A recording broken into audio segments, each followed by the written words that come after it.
Abra sua Bíblia, por favor, em Marcos capítulo 1, apenas para dar início, para ser um pontapé de partida. Como os irmãos sabem, a nossa série, ela não necessariamente, ela não é textual, é uma série temática, amém, queridos?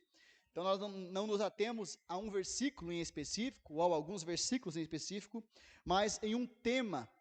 E o tema de hoje, para nós fecharmos essa série que foi incrível, né, irmãos? Eu sou suspeito em dizer, mas foi uma benção.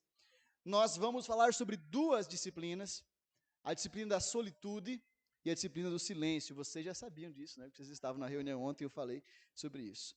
Marcos 1, versículo 35. Na NVI, a palavra diz o seguinte, irmãos: de madrugada, quando ainda estava escuro, Jesus levantou-se, saiu de casa e foi para um lugar deserto, onde ficou orando. Amém? Pai, obrigado mais uma vez por tua presença em nosso meio, pelo privilégio que o Senhor nos dá dessa oportunidade de estarmos aqui. Que o Senhor receba, Pai, nossas canções, nossa adoração, nosso louvor, e que mais uma vez, pelo teu Espírito, fale conosco, Pai. Nós te agradecemos por tudo que já vivemos ao decorrer desses 2 meses, por tudo quanto o Senhor já ministrou em nossos corações, pelas coisas que aprendemos, por aquelas que foram, Senhor, corrigidas em nosso coração, e principalmente, Senhor, pelas práticas que o Senhor nos conduziu a ter, a intensificar no conhecimento de Ti, porque essa é a vida eterna, essa é a nossa recompensa, é conhecer a Ti, Senhor. Obrigado por tudo isso, e eu peço que, assim como fizeste nas outras semanas, faça mais uma vez em nosso meio, abrindo nosso entendimento, nosso coração, para compreendermos Tua palavra e aplicarmos em nossa vida, em nome de Jesus. Amém? Como eu disse, disciplina da solitude e disciplina do silêncio. Talvez, meus irmãos, façam parte do grupo das disciplinas mais difíceis de serem aplicadas, em especial no tempo que nós vivemos. Eu, particularmente, queridos, eu pensando hoje à tarde, eu acho que é a disciplina que eu mais tenho dificuldade. Por conta das próprias agendas que nós temos, que não nos permitem, se observarmos assim de forma mais superficial, termos tempo para ficar sozinho e muito menos tempo para ficarmos em silêncio. Mas há uma disciplina que são disciplinas que são tão importantes quanto as outras. Nós vamos entender ao fim, em nome de Jesus, hoje, que na verdade essas duas disciplinas criam um ambiente para as outras disciplinas que nós estudamos nas semanas anteriores. Amém, queridos? Ela é uma potencializadora da oração. O silêncio e a solitude são potencializadores da palavra, da meditação, do jejum e assim por diante. Mas o fato, irmãos, deixa eu vir para cá, eu estou me sentindo estranho, aqui olhando para lá. O fato, irmãos, é que nós vivemos numa era, vocês sabem disso, barulhenta, turbulenta, como diz a música lá do Leonardo Gonçalves, né? Esqueci agora na letra. Não sei o que, de uma era turbulenta e sem alívio. É a era que nós vivemos, meus irmãos, onde existem muitas vozes vindo de muitos lados. Com a internet, ainda mais, não é? São muitas vozes de vários lugares, são muitos estímulos que nós recebemos. Estímulos nas mãos, estímulos aos olhos, estímulos nos ouvidos, e ainda, alguns de nós, estímulo até no pulso. Você não está com o celular perto, mas de repente, no pulso, notificação. E seja no ouvido, nos olhos, seja no pulso, nós estamos cheios de impulsos, de estímulos, que não nos permitem ficar mais do que minutos em silêncio. São agendas superlotadas, com compromissos que se atropelam um ao outro. É ou não é? Estava dando uma olhada na minha agenda aí depois que eu voltei de viagem, meus irmãos. É uma coisa depois da outra. Se uma coisa sair fora do lugar, Hoje falava com o pastor Celso aqui para entregar o tacho para ele, o fogão. Na terça-feira era para entregar terça. Ele ficou me chamar, não me chamou, e eu também nem lembrei, porque, meus irmãos, uma coisa depois da outra. Hoje eu falei para ele, pastor, posso levar para ti 1 hora? Quando eu saio da igreja eu passo aí e levo. Porque depois da 1 hora eu vou chegar em casa, eu não vou ter tempo até depois do culto, como de fato não tive. E vou ter que levar o tacho e o fogão depois do culto ali para ele. São agendas lotadas, apertadas, cheias de compromissos, e tudo isso, eu estou convencido, irmãos, que tem nos tornado dispersos e tem nos roubado a contemplação. O que tanto falamos nessa série, o que tanto falamos nesse tempo, nós precisamos aquietar a nossa alma, aquietar o nosso coração no lugar de comunhão com o Senhor, e ali permanecer para podermos contemplar a Ele. Não basta simplesmente uma passada de olhos, é preciso permanecer e contemplar. Amém, queridos? E se não bastassem esses ruídos externos, nós sabemos, você sabe, que nós também somos cheios de ruídos internos, interiores. São comparações que vira e mexe tentam vir no nosso coração, a gente fica se comparando. São preocupações, e grande parte delas honestas, né, Max? Meu Deus, vender apartamento e agora? O que eu vou fazer? Se preocupa ou não preocupa? Claro que preocupa. Ah, nós vamos receber um bebê para a família acolhedora. Meu Deus, como é que vamos preparar? A casa não vai ficar pronta, está ficando pronta, é aquele negócio todo, o muro que tem que fazer o muro, a fossa tem que fazer a fossa. Ai, meu Deus, o bebê, o bibibi, daqui a pouco. São preocupações honestas que apertam por vezes o nosso peito. São sobrecargas emocionais, que às vezes até nos fazem pensar que Deus não está mais falando com a gente. Mas o fato é que Deus sempre está falando. E muitas dessas vezes, meus irmãos, Ele se manifesta como se manifestou para Elias, escondido na caverna. Ele esperava a voz de Deus no terremoto, e Deus não estava lá. Ele esperava a voz de Deus no fogo, não estava. Mas estava na brisa mansa e suave. O Espírito Santo poderia ter se revelado em forma corpórea como um leão. Quando Jesus foi batizado, o céu se abriu e um leão veio sobre ele e rugiu. Esse é meu filho amado, em que minha alma tem prazer. Mas o Espírito resolve se manifestar em forma corpórea como uma pomba. Já viu uma pomba gritando, irmãos? Já viu uma pomba rugindo? Não. Eu não vou imitar uma pomba aqui, né? Vou poupar vocês disso. Mas vocês sabem como é. É manso. O Espírito Santo, na maioria das vezes, nos fala como que num murmúrio, como que num sussurro. E se não estivermos atentos, se não aquietarmos o nosso entorno, meus irmãos, nós não aquietaremos o nosso coração. E se nós não aquietarmos o nosso coração, nós não conseguiremos ouvir a voz de Deus muitas vezes no dia a dia. Como vocês estão entendendo? Estão entendendo, né, meu irmão? Por isso, meus irmãos, nós vamos falar sobre essas práticas tão importantes e que são complementares. A solitude complementa o silêncio complementa a solitude. Amém, queridos? Fala comigo, solitude. Solitude. Eu tenho ficado pensativo quanto a isso, meus irmãos. Pastor, mas o importante é orar. O importante é falar em mistérios com Deus, né? O importante é ler a Bíblia, estudar teologia. Queridos, todas as disciplinas que nós trabalhamos, nessas 8 semanas, você encontrará exemplos abundantes na vida do Senhor Jesus, que é o nosso modelo de fé, que é o nosso modelo de conduta, amém, meus irmãos? Porque como diz Atos capítulo 1, versículo 1, quando Lucas quis relatar as coisas que Jesus fez para o seu amigo Teófilo, ele fala que ele começou a escrever tudo o que Jesus começou a fazer e a ensinar. Porque antes de ensinar na teoria com palavras, o Senhor sempre nos ensinou com a prática. Fazer e ensinar. Ele nunca ensinou de forma vazia, mas com vida.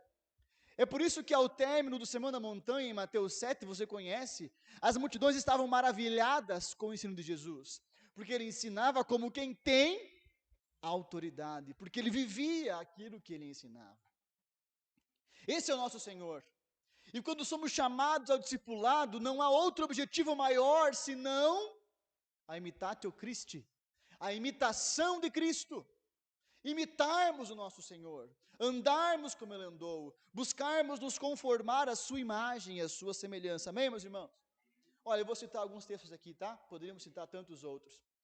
Em Mateus 4, do 1 ao 11, você conhece. Antes de Cristo iniciar seu ministério terreno, ele passou 40 dias no deserto, sozinho. Em Lucas 6,12, antes do Senhor escolher os 12 apóstolos, ele passou uma noite toda no alto de um monte, sozinho, falando com o Pai. Em Mateus 14,13, quando ele recebe a morte de João Batista, a palavra diz que ele se retira para um lugar deserto e fica ali sozinho. Em Mateus 14,23, depois de ele multiplicar os pães para 5.000 homens, a palavra diz que ele sobe sozinho a um monte e ali permanece. Em Marcos 1,35, o texto que nós lemos, depois de um dia intenso ministerialmente falando, a palavra fala que ainda de madrugada, quando ainda era escuro, Jesus saiu de casa e foi para um lugar deserto. Em Marcos 6,31, quando os 12 voltaram da missão de pregar o evangelho, Jesus fala, é o seguinte, venham comigo para um lugar deserto. Em Lucas 5,16, depois de ele curar um leproso, a palavra fala que ele retirou-se para um lugar solitário. Em Mateus 17, do 1 ao 9, ele chamou Pedro, Tiago e João para um lugar a sós. E ali ele revelou-se na sua transfiguração. Em Mateus 26, do 36 a 46, quando ele estava prestes ao momento de maior angústia do seu ministério, ele busca a solitude entre as árvores do Getsemane. Está me entendendo, meus irmãos? Posso ouvir um amém? Acho que está suficiente, né? 1, 2, 3, 4, 5, 6, 7, 8, 9 referências para mostrar que o nosso Senhor tinha uma vida prática, constante, onde intencionalmente, constantemente, ele se retirava a sós para um tempo de solitude e de silêncio. Ah, pastor, mas é que a minha rotina é muito corrida. A rotina de Jesus como era? Você já leu os evangelhos? Leia Marcos. Marcos é bom que ele não enrola muito. Ele vai direto ao ponto. Meu irmão, é uma coisa depois da outra. Amém, meus queridos? Cristo, com todos os compromissos que ele tinha, porque ele tinha o compromisso da obra redentora da humanidade. Cristo, com toda a demanda que chegava a ele, de cidades inteiras, regiões inteiras virem até ele, e ele atender todos, e mesmo assim encontrar tempo para a solitude. Jesus, com tantas coisas a serem feitas, cultivava a frequente prática de procurar lugares desertos. Intencionalmente buscava momentos de solitude. Nós também devemos fazer isso, meus irmãos. Amém? Estão comigo aqui? Então, né? Fala comigo, solitude não é solidão.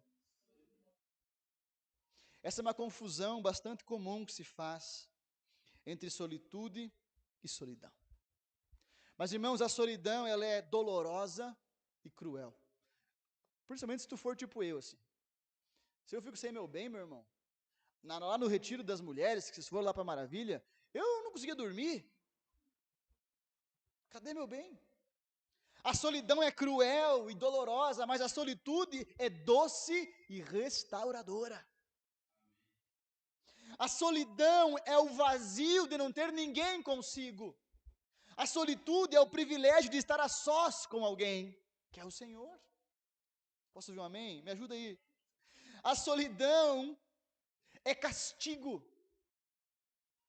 mas a solitude é presente de Deus para a nossa vida. Na solidão habita a carência. E na solitude encontramos plenitude. Portanto, meus irmãos, há uma larga diferença entre solidão e solitude. Nós temos que entender isso. O Senhor não nos chama para a solidão, muito pelo contrário.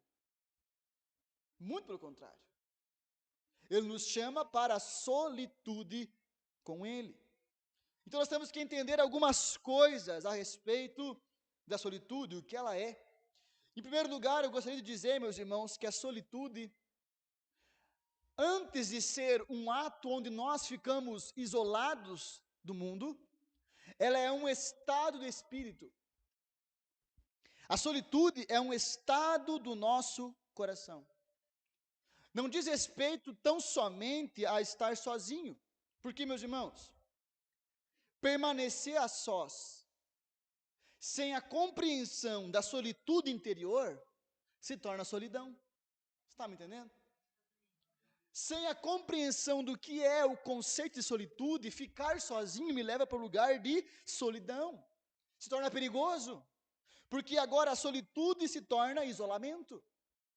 E Provérbios 18:1 diz que quem se isola busca interesses egoístas e se rebela contra a sabedoria. Não é sábio se isolar. Basta observar, meus irmãos, que quando alguém começa a ficar triste e um dardo inflamado do inimigo o alcança, a primeira coisa que ele deixa de fazer é estar em comunhão. Ele começa a ficar mais longe, começa a faltar mais nos cultos, de repente ele nem vem mais. Porque quando nos isolamos, nós nos rebelamos contra a sensatez. Por isso, meus irmãos, antes de nós partirmos para momentos de solitude externa e física, nós temos que compreender e cultivar a solitude do nosso coração, no nosso interior. Como você está me entendendo? O que é isso, pastor? Eu entendo que a solitude do coração é o fechar a porta do quarto que Jesus nos ensina em Mateus capítulo 6. Tu, quando orares, entra no teu quarto, fecha a tua porta e fala com teu pai. E essa porta não é simplesmente algo físico e material, mas diz respeito, meus irmãos, a nós fecharmos a porta do coração para falar com o pai que está em secreto. Portanto, Max, quando Jesus nos ensina a orar, e ele fala que é para falar com o pai em secreto, eu não posso levar você comigo para aquele lugar. Eu não posso levar uma série de outras coisas para aquele lugar, porque o pai está em secreto. Por isso, a solitude do coração é o exercício de preparar o nosso coração, como quem prepara uma sala para o nosso encontro com o pai. De preparar o nosso eu interior antes de começarmos a passar tempo com o pai. É o exercício intencional de aquietar o nosso interior, que muitas vezes é um caos. Você há de concordar comigo. Por isso que o ideal é orar de manhã. Porque quando chega o final do dia, meu irmão, às vezes o dia foi um caos. E o teu coração, a tua alma, o teu espírito está bagunçado, está agitado. E antes de dobrar o joelho e começar a falar um monte de coisa, é importante que fechemos a porta. De nada nos adianta ir para um lugar isolado, lá no monte, lá o joelho está perto, e lá no monte sozinho, se o coração eu carregar tudo junto comigo. Se torna solidão, onde naquele lugar de solidão eu vou remoer as coisas do meu coração. Em vez de me trazer cura, vai trazer dor. Não é solitude, é solidão. O salmista fala no Salmo 46, verso 10, diz o seguinte: aquietai-vos e sabei que eu sou Deus. Perceba, queridos, antes de identificarmos, antes de percebermos pela contemplação de que Ele é Deus, não por aquilo que ouvimos, não por aquilo que nos contaram, mas por aquilo que contemplamos, para conseguirmos entender que o Senhor é Deus, antes é preciso aquietar. Nunca conheceremos o Senhor como Ele deseja que o conheçamos, se não nos aquietarmos. Ele fala para Jeremias: buscar-me-eis e me achareis, quando me buscarem de todo o coração. Portanto, não pode ser que 5% do meu coração é para o Senhor, e quando eu vou para a oração, todo o restante são outras coisas. Está me entendendo? É por isso que solitude, em primeiro lugar, acontece dentro de nós. É um estado de espírito. Porque muitas vezes nós deixamos, como eu disse, outras vozes presentes no nosso lugar secreto com Deus e já não se torna mais secreto. Às vezes ao redor não há ninguém, mas no nosso coração, uma multidão. E nós corremos o risco nesse ambiente de confundir a voz que estamos ouvindo. Corremos o risco de não ouvir a voz do Senhor. Quando você está me entendendo, eu digo estou. Por isso, meus irmãos, é preciso aquietar.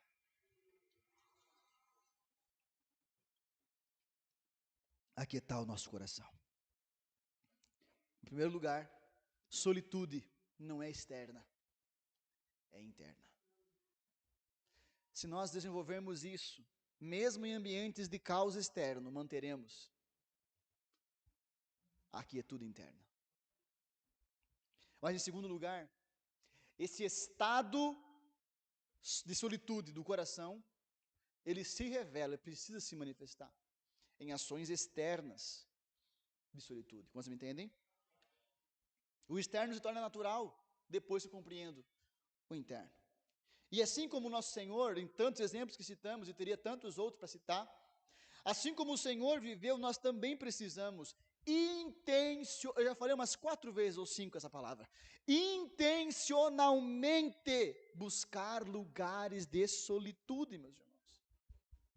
Intencionalmente, para que possamos ouvir a voz do Espírito com mais clareza, para que nós possamos contemplar o Senhor com mais nitidez, para que nós consigamos desfrutar da sua presença em maior profundidade, para que nós saiamos do lugar de solitude com o coração recalibrado para nos relacionar com o mundo exterior. Nós temos que buscar esses lugares. E esse lugar, meus irmãos, de solitude, parece contraditório, mas não é. É de fundamental importância para a vida em comunidade. Ué, pastor, mas ficar sozinho é bom para a comunidade? Sim. Uma coisa precisa da outra. Uma coisa calibra a outra. Eu cito aqui trecho do livro Vida em Comunhão, do Dietrich Bonhoeffer, que fala o seguinte, abre aspas, aquele que não consegue ficar sozinho, que tome cuidado com a comunidade. Aquele que não está na comunidade, que tome cuidado ao ficar sozinho. Cada situação apresenta ciladas e riscos profundos. Aquele que deseja a comunhão sem solitude, mergulha num vazio de palavras e sentimentos. E aquele que procura solitude sem a comunhão, perece no abismo da vaidade, do narcisismo e do desespero. O fato é, meus irmãos, tentando traduzir um pouco isso para a prática, é que existem pessoas que não conseguem ficar a sós com Deus, não suportam a sua própria companhia, não suportam ficar a sós consigo mesmos. Nós somos assim. Porque, pastor César, você não consegue lavar a louça sem ter um podcast com você. Porque talvez você não consiga tomar banho e limpar a casa sem ter música tocando. Talvez não consigamos ter um tempo de oração sem ter o Spotify do nosso lado. Porque no menor resquício de solitude procuramos alguém ou algo para preencher esse lugar que o Espírito quer preencher. E muitas vezes pessoas que não conseguem viver em solitude buscam preencher esse espaço com a comunidade. E ela vai então ser uma pessoa que vai sugar a comunidade à sua volta. Por outro lado, aquele que não consegue viver em comunidade vai ter sérios riscos para ficar sozinho. Porque lhe faltam coisas que ele só receberá na vida em comunidade. Aquele que não vive em comunidade se isola, se torna egoísta, narcisista, prepotente, orgulhoso. Ele se torna o crente desigrejado. Não me desviei, eu só não sou parte do corpo de Cristo. Mas não estou desviado, porque eu sozinho sou igreja no meu lar. Resumindo, meus irmãos, a vida em comunidade, ela se torna saudável também quando cada um da comunidade tem uma solitude com Deus. E ao passo disso, a nossa solitude com o Senhor depende também da nossa vida em comunidade. É por isso que você observa Jesus. Vamos pegar um exemplo aqui que eu não citei antes, Mateus 5, versículo 1, do discipulado. Vendo as multidões, que ele havia curado antes já, no final do capítulo 4. Lá fala de cidades inteiras.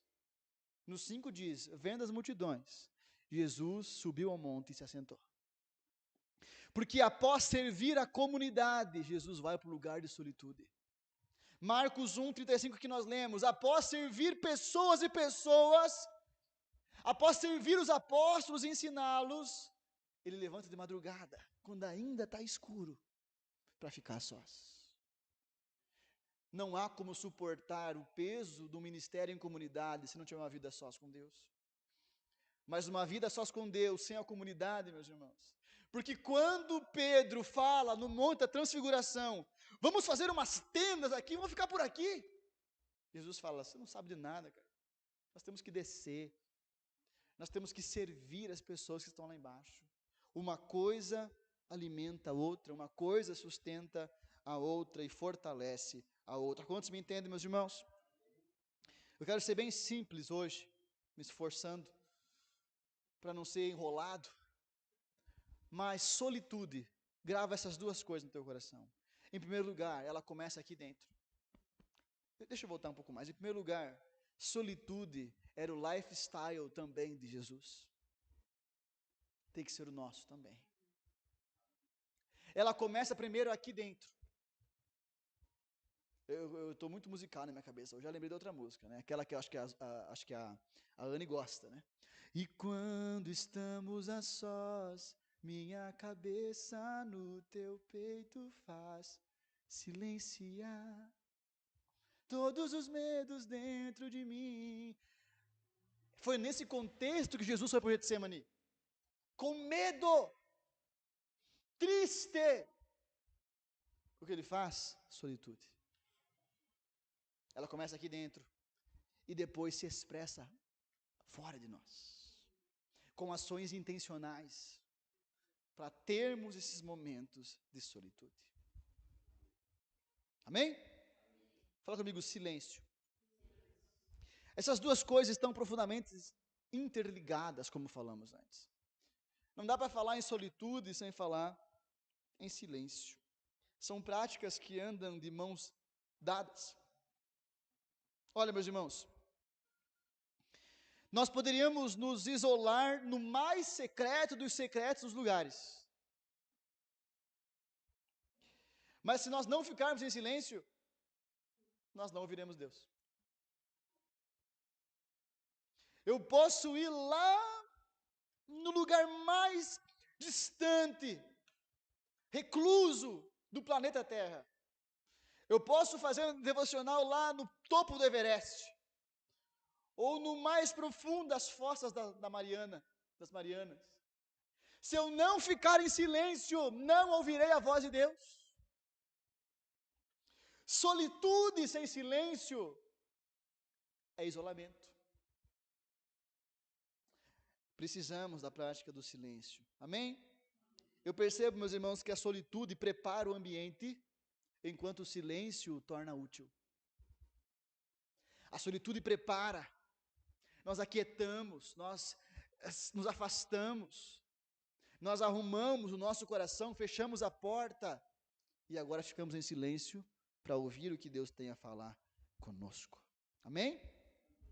Enquanto, meus irmãos, a palavra é a marca da vida em comunhão, o silêncio é a marca da vida em solitude.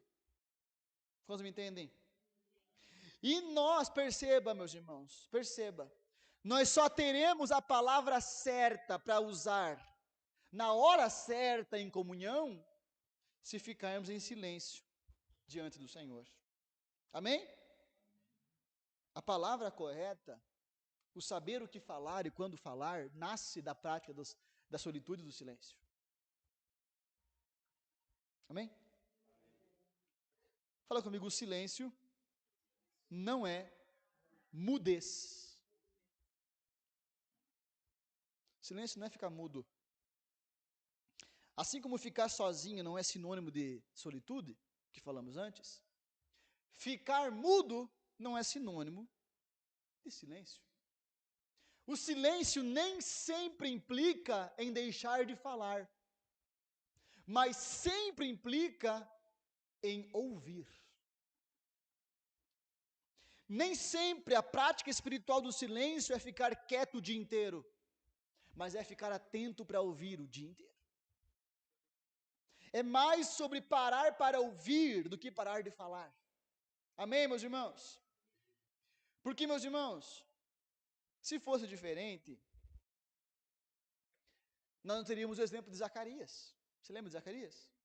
Está lá no turno dele, no templo, Gabriel aparece, fala, Zacarias, as tuas orações foram ouvidas, e a tua mulher dará luz a um filho, se chamará João, irá diante preparando o caminho do Senhor no poder de Elias, converterá o coração dos pais aos filhos, dos filhos aos pais, e Zacarias, ao invés de ficar quieto enquanto Deus fala, como isso pode acontecer? Se eu sou velho, se minha mulher é velha, se passaram-se os anos, se eu estou em São Miguel do Oeste, se eu nasci nessa família, se eu estou nesse contexto, se meu salário é esse, se meu emprego é aquele. Gabriel fala assim, porque duvidaste e não crestes, ficarás mudo. Zacarias saiu mudo, mas não significa que ele estava em contemplação, solitude e silêncio. Muito pelo contrário. A mudez de Zacarias tornou-se a expressão visível da falta de silêncio dele. Estão me entendendo, meus irmãos? Quando a palavra, meus irmãos, nos quebranta, nós estamos quietos diante da presença do Deus que fala, e essa palavra nos quebranta por inteiro, ela vai gerar em nós o silêncio da humildade. Quem ousa falar quando Deus fala? Nas regiões celestiais existe uma pergunta que ecoa há muito tempo. Micael,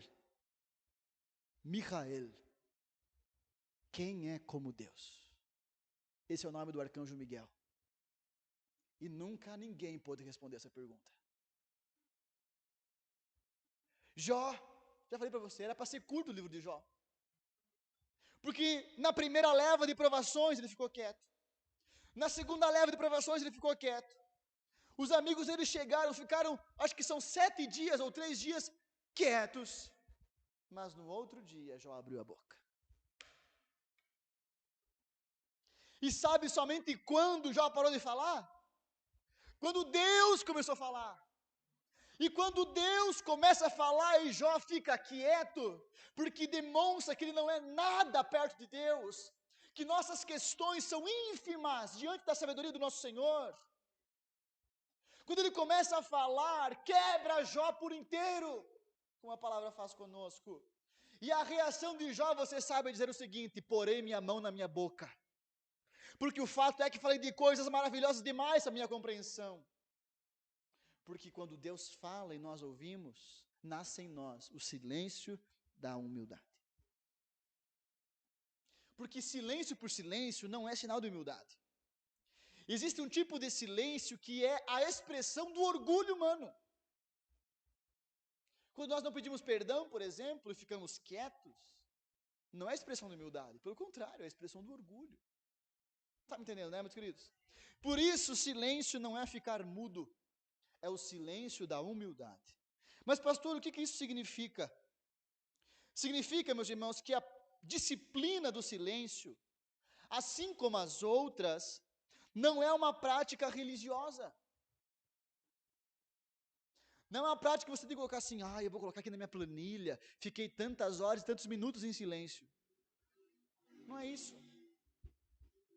Ai, o dízimo do cominho, da hortelã. Não. Mais do que ficar sem falar, a prática do silêncio é a capacidade de saber quando e o que falar. Você me entendeu? Mais do que ficar sem falar, é saber quando e o que falar. Eu ganhei um livro um tempo atrás, um livretinho assim, que é um clássico da teologia cristã, que é o nome Imitatio Christi, que eu falei antes, Imitação de Cristo, de Tomás de Kempis. E no seu capítulo 20, ele fala o seguinte: não há ninguém que fale mais seguramente, senão aquele que gosta de se calar. Não há quem fale mais pontualmente do que aquele que prefere ficar calado. E só fala quando deve. O que deve. O que já aprendemos aqui, a palavra de Deus nos diz: não sai da boca de vocês palavra torpe nenhuma, senão aquela que produz edificação. Que desafio, né, meus irmãos? A gente quer falar, se expressar. A gente quer que as pessoas nos ouçam.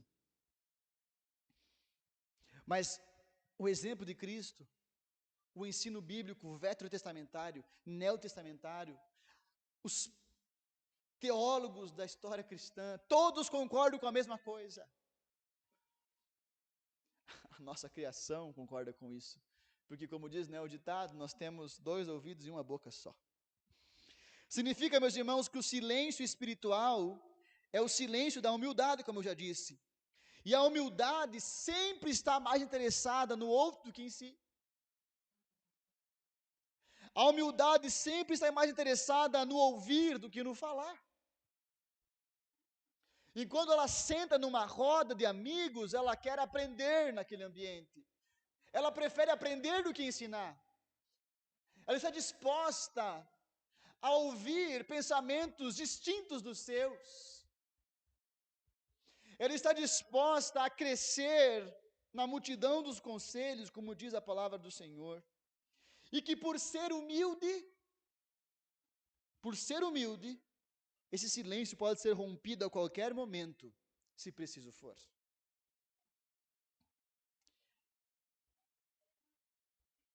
Eu lembro do levita e do sacerdote na parábola do bom samaritano.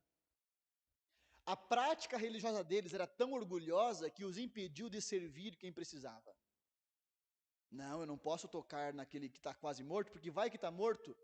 E aí eu fico cerimonialmente impuro e não posso realizar minha prática ministerial. Ele prefere sua disciplina espiritual religiosa do que servir quem precisa. Mas o silêncio da humildade, se precisar falar para servir alguém, ele não se importa em romper o silêncio para ajudar aquele alguém. Quando você me entende, diga: estou entendendo. Está entendendo, Max? Amém, aleluia. Hoje é tete a tete.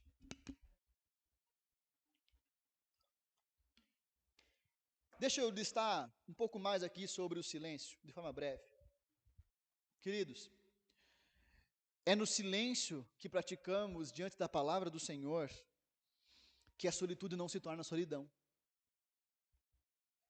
Como assim, pastor? Porque é quando nós ouvimos a Deus sem a necessidade de falar que nasce a comunhão. É quando nós meditamos na palavra do Senhor sem a necessidade de pregar para outra pessoa.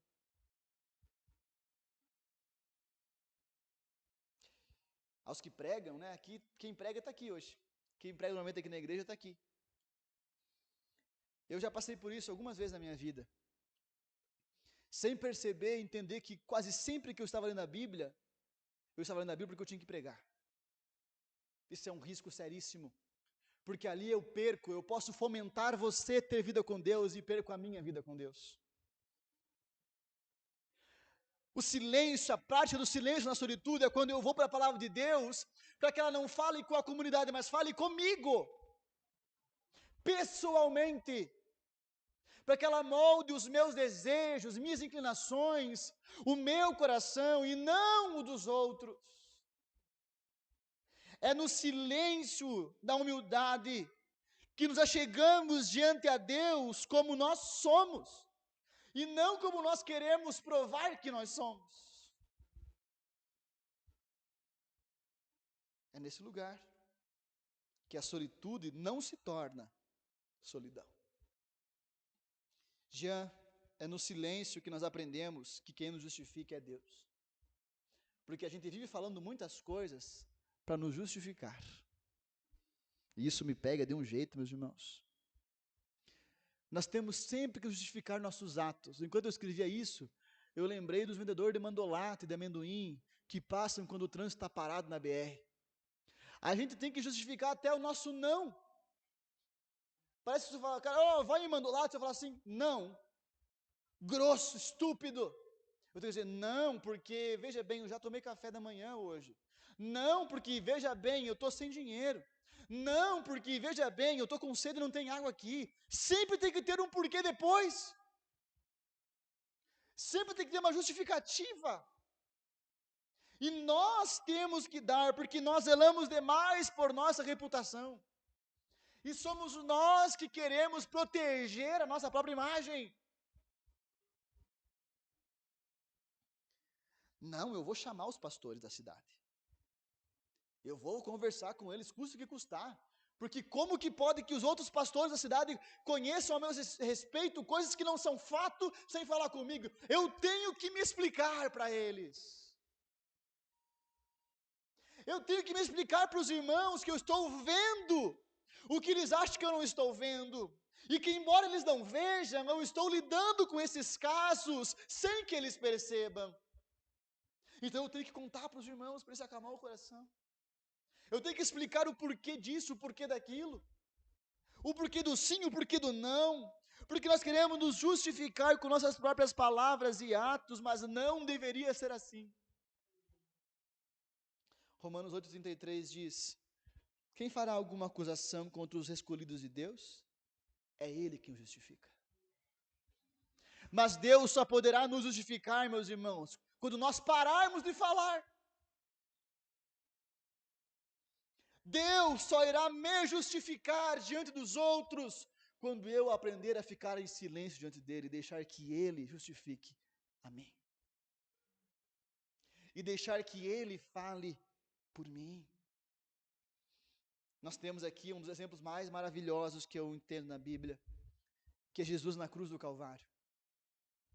E a tentação que vem a nós também veio a ele. Se é mesmo o Filho de Deus, se justifique. Desça daí. E aí queremos que você é filho de Deus, que você é pastor, que essa igreja é de Deus, que é palavra do Senhor, que é obra do Espírito Santo. E nós, se estivéssemos na cruz e fôssemos ele, talvez. Quer saber? Então vou mostrar para vocês. Deixa eu fazer uma história aqui.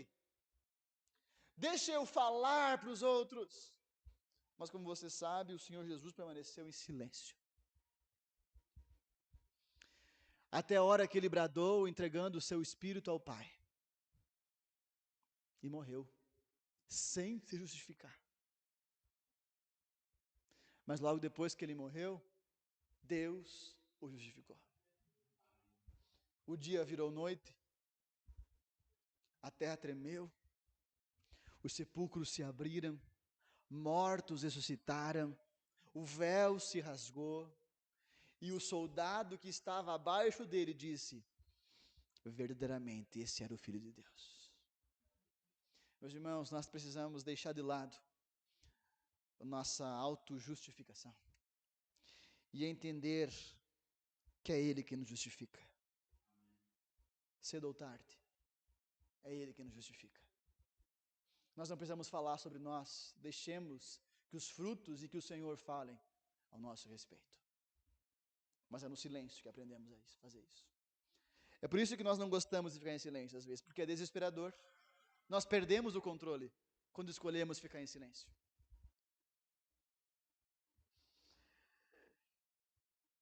Amém? É no silêncio que o meu coração fala ao teu, né, diz a música. Mas é no silêncio que nós aprendemos a orar. Se nós não permanecermos em silêncio diante do Senhor, nós não aprenderemos a orar. De duas uma, meus irmãos. Ou nós faremos um monólogo, onde só nós falamos e não ouvimos Deus, isso não é oração. Ou nós falaremos uma infinidade de besteiras. E blá blá blá, e blá blá blá, e blá blá blá, e blá blá blá, blá blá blá, blá blá, porque nós falamos sem ouvir. E de um tempo para cá, eu tenho mudado a minha prática devocional. Normalmente eu orava antes de ler a Bíblia. E hoje eu prefiro ler a Bíblia antes de orar, para que a minha oração seja conduzida pela palavra. Quando nós nos calamos e ouvimos a Deus, o que nós ouvimos de Deus nos guia em nossa oração. Os discípulos só puderam orar a oração do Pai Nosso depois que se calaram para ouvir Jesus ensinando a oração do Pai Nosso. Eu compartilho contigo essa prática. Mescle, às vezes. Leia primeiro e depois ore com base naquilo que você leu. Se nós fazermos isso, meus irmãos, nós não vamos orar besteira. Nós não vamos orar vazios. Nós não vamos orar de forma vaga, porque estaremos orando ancorados na palavra eterna do Senhor. Pai, eu oro porque a tua palavra diz. Quando estiverem 2 ou 3 reunidos em teu nome, ali o Senhor estará no meio deles. Eu oro, manifeste-se entre nós. Pai, eu oro para que sustente o meu irmão que está passando por provação, porque a tua palavra diz que não vem sobre vocês tentação maior do que poder suportar, antes o Senhor é fiel para lhe dar o escape. Pai, eu oro para que trabalhe na tua igreja, porque a tua palavra diz em Filipenses 1,6, que aquele que começou a boa obra é fiel para terminá-la até o dia do Senhor. Oremos com base na palavra do Senhor. Temos que aprender a ficar em silêncio. Eu sempre me lembro do Jeff, dizendo que antes de orar, deveríamos ficar pelo menos 3 minutos em silêncio, para entender diante de quem nós estamos. A gente às vezes chega desesperado, já coloca o Ministério Zoe tocar, né? Aqueles memes de crente quando tá mal, solta um Ministério Zoe tocar, quieta minha alma, e começa a chorar e falar. E não paramos para ouvir a Deus. Irmãos, é no silêncio que nós aprendemos a direcionar a nossa vida na palavra do Senhor.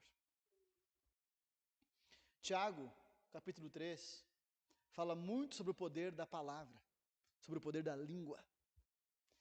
E ele fala, assim como colocamos rédeas nos animais, assim como o leme de um navio é pequeno diante de todo o navio, as rédeas controlam o animal imponente, e o leme controla a direção do navio imponente. Assim é a nossa língua.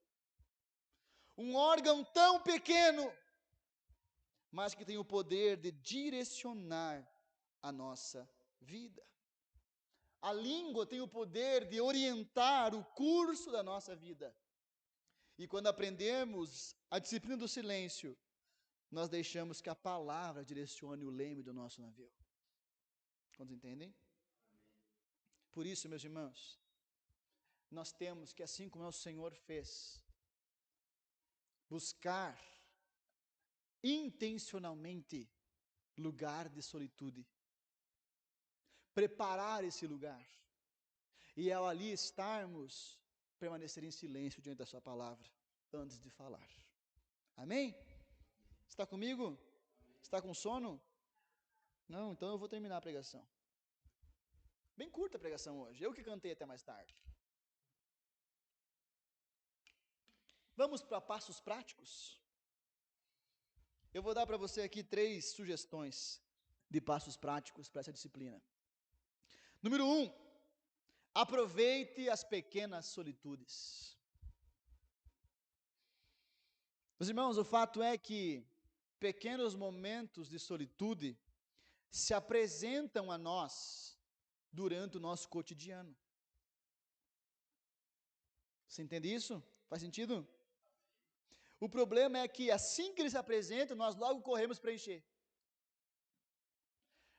Me sobrou 30 minutos, eu preciso ver meu Instagram, eu preciso ouvir o podcast, Nós não suportamos o silêncio. Meus irmãos, eu tomo banho ouvindo música. Nós demos carona para o Alex essa semana, eu estava no carro dirigindo na cidade ouvindo um podcast. Meu professor, o Carlos Augusto Vailate, contra aquele padre gordinho, carequinha, falando sobre Mariologia. E na minha cabeça, Mariologia, a doutrina de Maria. Inclusive o Papa soltou, um pronunciamento dizendo que Maria não é corredentora, que só Cristo é redentor. Mas voltando para cá, meus irmãos, nós sempre queremos preencher os presentes que Deus nos dá em forma de momentos de solitude no nosso cotidiano. Cito, por exemplo, os primeiros momentos da manhã. Como que é nossas manhãs? Os últimos momentos da noite deveriam ser momentos de solitude, de nos aquietar e ouvir a voz do Senhor. Cito aqui, meus irmãos, o breve, às vezes brevíssimo, intervalo entre o almoço e a volta às atividades. Como nós usamos esse tempo? São momentos de solitude. As férias, pastor César? Que se tua esposa não puxa a orelha, você fica resolvendo coisas da igreja nas férias. Porque você tem que resolver. Porque afinal de contas é você que tem que justificar as coisas. É o Senhor que justifica os seus. Esse aqui, meus irmãos, eu já vivi muito, posso falar. Os momentos, os períodos sozinho ao volante do carro. Eu trabalhava muito dirigindo, ia de Joaçaba, Dionísio Cerqueira, constantemente, horas sozinho no carro. Que momento precioso para estar a sós com Deus, Senta aqui, Deus. Senta aqui no banco de carona, vamos conversar. O momento do banho. São momentos, pequenos momentos de solitude que se apresentam a nós durante o dia.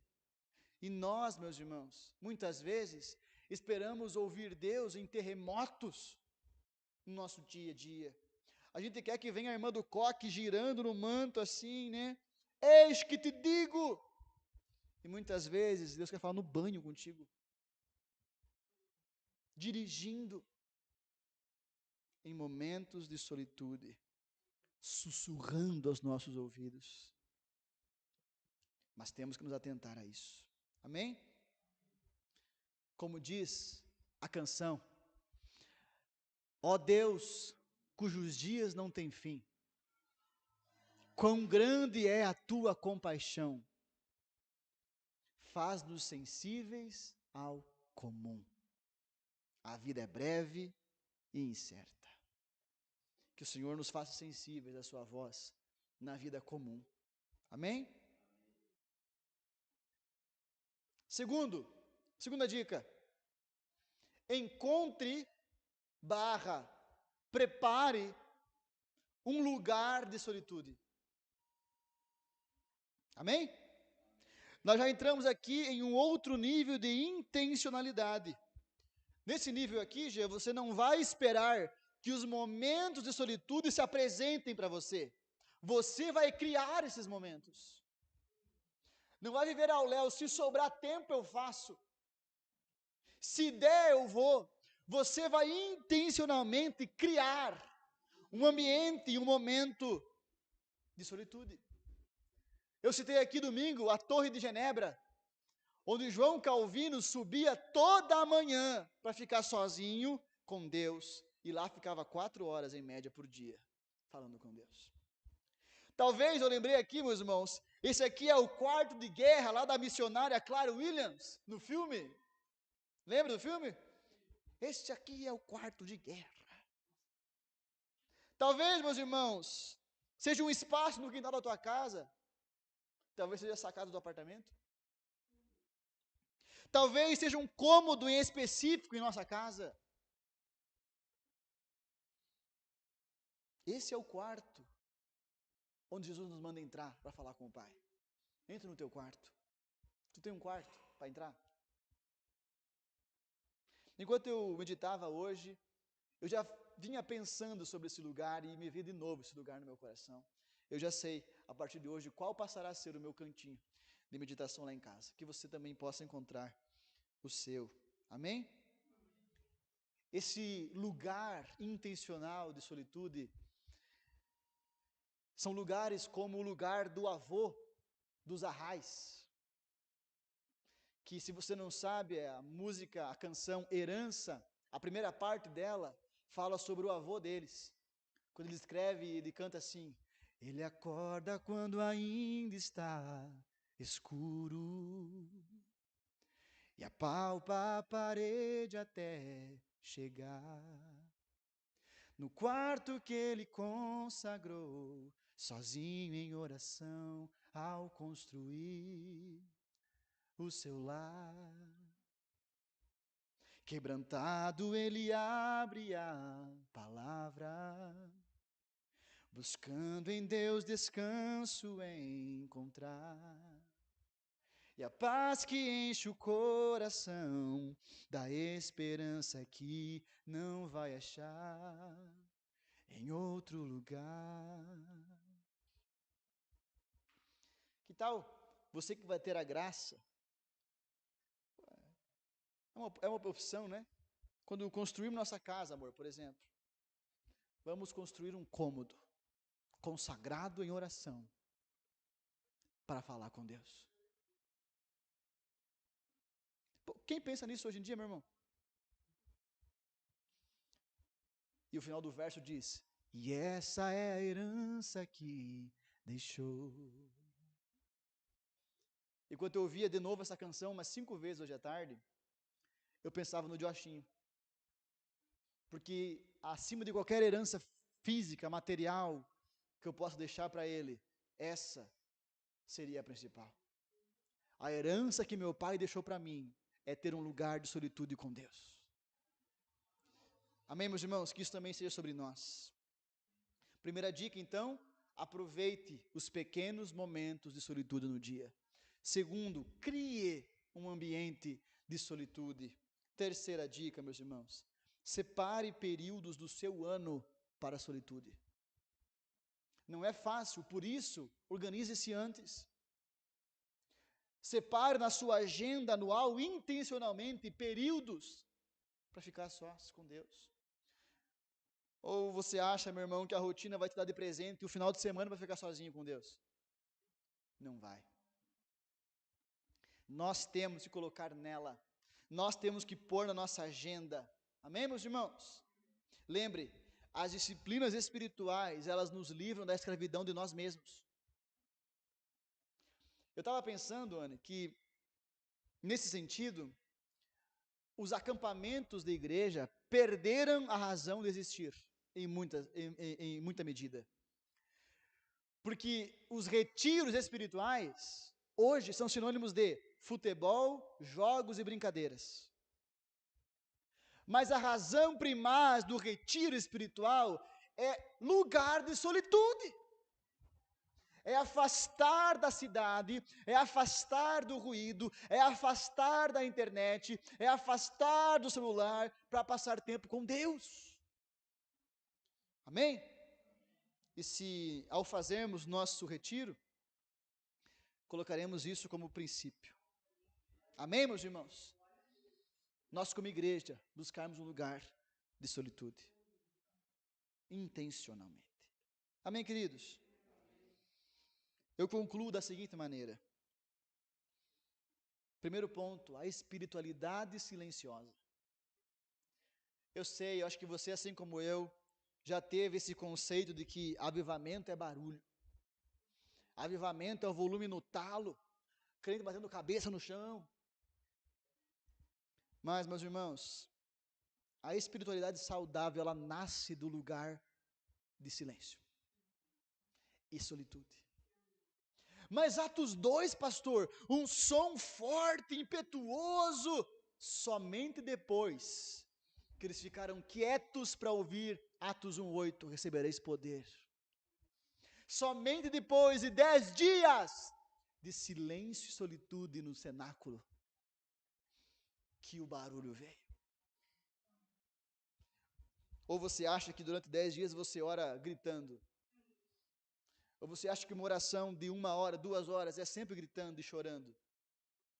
É uma oração consciente, sem sentir nada às vezes, mas com a certeza pela fé que Ele nos ouve. Amém, queridos?